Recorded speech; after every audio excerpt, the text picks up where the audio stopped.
Sinds 1 week zijn in verschillende steden in Iran demonstraties gaande tegen prijsverhogingen van basislevensmiddelen.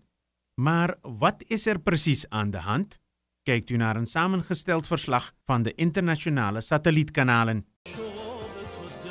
On Iranian state TV, pictures of government supporters filling city streets, condemning protests and deaths during days of unrest.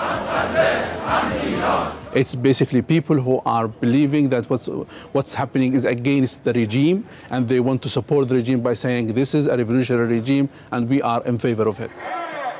The TV pictures of Wednesday's pro-government rallies are a contrast to coverage of demonstrations against Iran's leadership, which began last Thursday. The government has shut down some social media platforms, but pictures have been posted showing damaged cars, burning buildings and chanting crowds.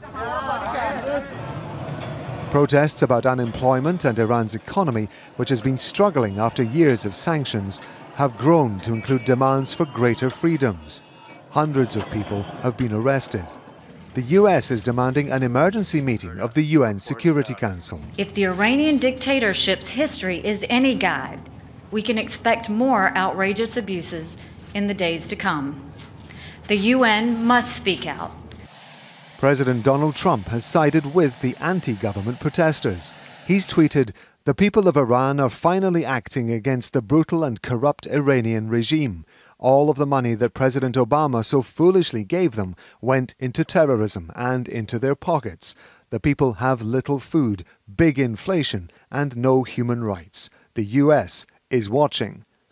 Iran's foreign minister has tweeted back, saying Iran's security and stability depend on its own people, who, unlike the peoples of Trump's regional BFFs or best friends forever, have the right to vote and to protest.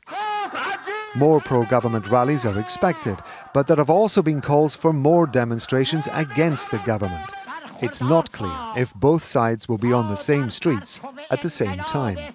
Rob Matheson, Al Jazeera.